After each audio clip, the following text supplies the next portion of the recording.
When people think of African music, the first thing that usually comes to mind is drums, strong beats, and loud rhythms. And while drums are very important, they're not the only instrument that matters, because African music is much more diverse than people often realize. And as someone who is Gambian, I feel like that part of the story doesn't get talked about enough. Music is something that everyone can relate to, no matter where you're from. Uh,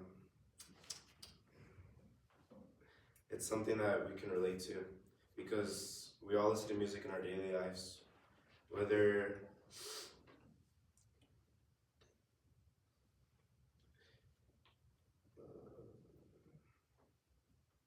whether it's for fun, relaxation, or celebration.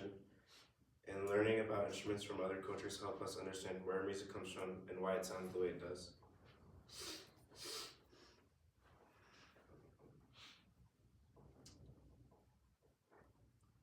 And that's why today I want to talk about the akanting, a traditional Gambian string instrument, explain what it is, and explain why it is important to Gambian culture and its history.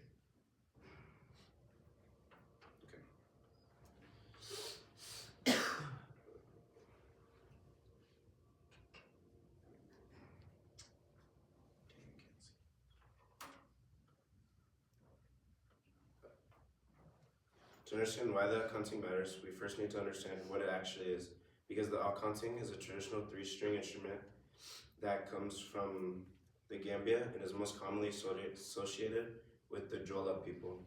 It is made using natural materials like a wooden neck, a gourd that forms the body, and animal skin stretched tightly across the top, which shows how music is closely connected to the land and everyday resources. And instead of being played with a pick like a guitar, the akanting is played using your fingers, which gives it a very unique sound that is both rhythmic and melodic at the same time. The akanting is not just used for performances on stage, but is commonly played during storytelling, celebrations, family gatherings, and even normal day life.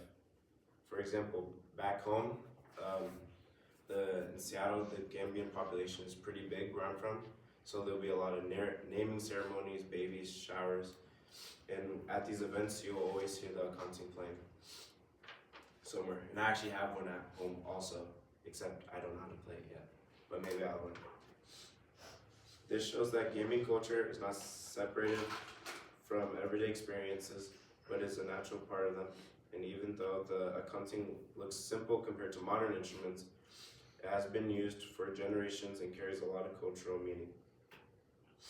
Now that we know what the akanting is, it's important to understand why it matters, because the akanting represents cultural heritage and the passing down of tradition, especially through music and storytelling. And in Gambian culture, music is one of the main ways history and values are shared between generations, meaning that when someone plays the akanting, they're not just making music, but also helping preserve history and identity.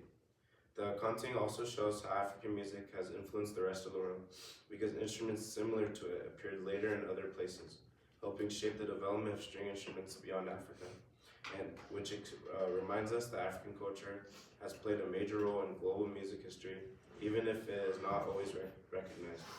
For me personally, learning about the akanting connects me more deeply to my Gambian roots, because it represents creativity, resilience, and tradition, and it shows how culture can survive and stay meaningful over time.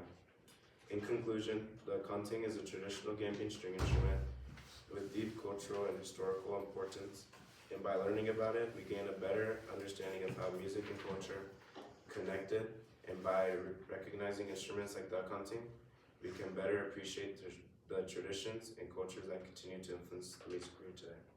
And real quick, Gambia is on the west coast of Africa, right under Senegal. It's pretty small. And right here, the star, this is the capital of Gambia, Banjul. But where I'm from is right about here on the coast, which is Bakau.